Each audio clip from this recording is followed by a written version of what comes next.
I didn't notice it when it mattered. That's the part I keep replaying. Not the moment he picked it up, not the question he asked.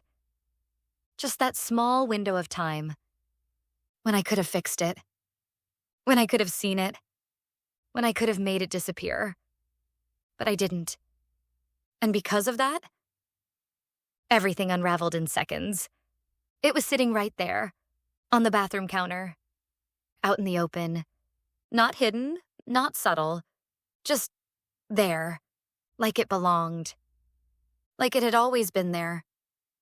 And somehow, I missed it. I had checked everything else. That's what makes it worse. I always checked. That was part of the routine. The system I built to keep things from overlapping. Because that was the rule. No overlap. No evidence. No mistakes. As long as I followed that, nothing would fall apart. That's what I told myself. That's what made it feel manageable. Controlled. Safe. But it was never actually safe. I just got used to thinking it was. Her name was Lena. And unlike everything else in my life, she felt easy. That's the word I keep coming back to. Not better, not more important, just easier. There were no expectations, no history, no weight behind anything. With her, I didn't have to think about what things meant, or where they were going, or what would happen if everything came out. Because I told myself, it wouldn't. It started slowly. It always does. A conversation that lasted longer than it should have. A moment that felt different. A connection that was easier than the one I had at home. That's how I justified it. Not as something wrong, just as something separate. Something that didn't interfere with my real life. But that was the lie. Because the second it moved into my house, it stopped being separate. That should have been the line. The one boundary I didn't cross. But I crossed it anyway. And after that, it got easier to do it again. And again. Until it didn't feel like a boundary anymore. Just another part of the routine. That day felt like every other time. Daniel was at work. He had texted me earlier. Running late, don't wait up. Simple, predictable, safe. That message gave me the space I needed. The same space I had started to rely on. Lena came over in the afternoon. We stayed mostly in the bedroom at first, but eventually we moved around the house. The kitchen, the hallway, the bathroom. That was the mistake. Not the biggest one, but the one that mattered. Because it meant things didn't stay contained, didn't stay controlled.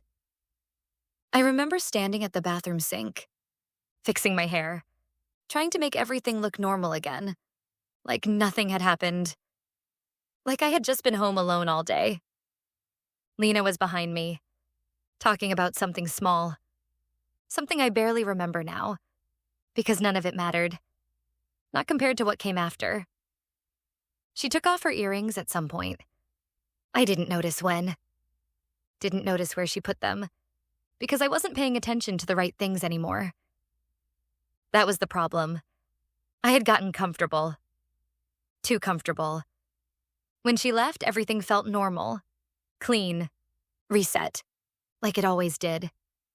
I walked her out, closed the door, and did what I always did. A quick scan. Living room, kitchen, hallway. Everything looked fine. Nothing out of place, nothing obvious. And that's where I failed. Because I didn't check the bathroom again. Not properly. Not carefully.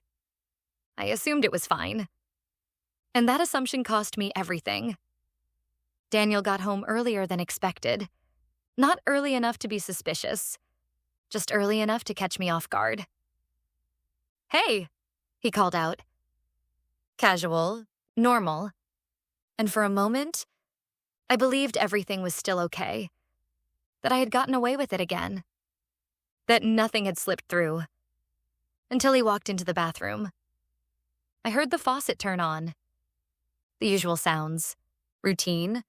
Familiar. And then Silence. A pause. Small, but wrong. "What's this?" he called out. My stomach dropped instantly, because something in his voice had changed. Not loud, not angry, just different. I walked toward the bathroom slowly, already feeling it. That shift. That quiet realization that something had gone wrong. "What?" I asked, trying to sound normal, trying to keep everything steady, but I could already feel it slipping. Daniel stepped out of the bathroom, holding something small between his fingers, and the second I saw it, everything stopped. A gold hoop earring, simple, but not mine. Not anything I owned. Not anything that belonged in our house.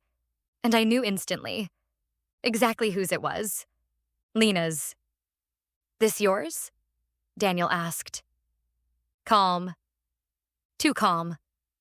And I knew there was no way out of this. "No," I said. Too fast.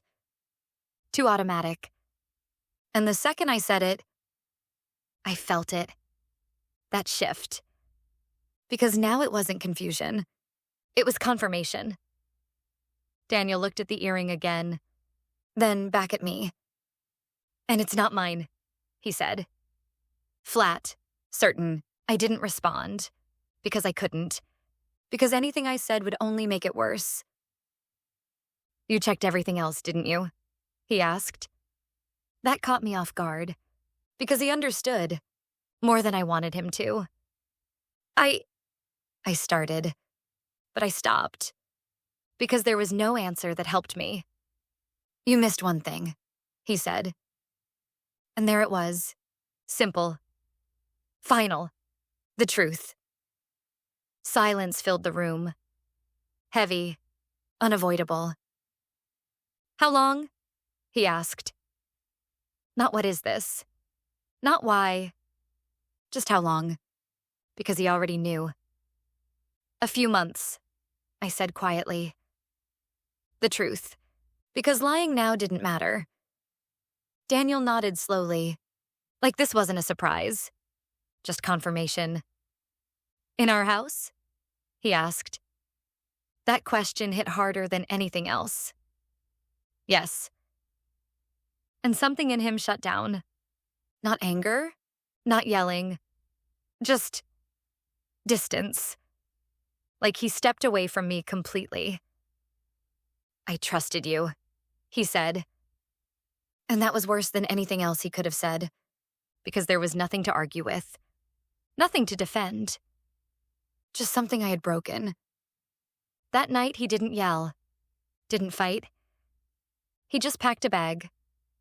Slowly, deliberately, like the decision had already been made.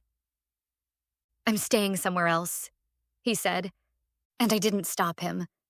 Because I knew there was nothing left to fix. The house felt different after he left.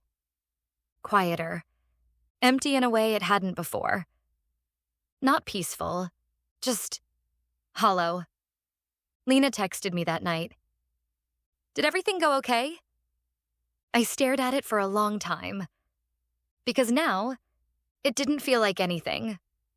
Not exciting. Not worth it. Just small. I didn't reply. A week later, Daniel asked me to come over. When I walked in, it didn't feel like home anymore. It felt like somewhere I used to belong. "I've been thinking," he said. I nodded. Me too. There was a moment, a small one, where I thought maybe, but it didn't last. "I can't do this," he said. Simple, clear, final, and I understood. Because I knew if it were the other way around, I wouldn't be able to either. We didn't argue, didn't fight. There was nothing left to fight for. We just ended. And in the end, that's what stayed with me. Not the conversation, not the silence, but that one detail. That one thing I didn't notice. Sitting right there, in plain sight, waiting to be found. Because it wasn't mine. And it never should have been there.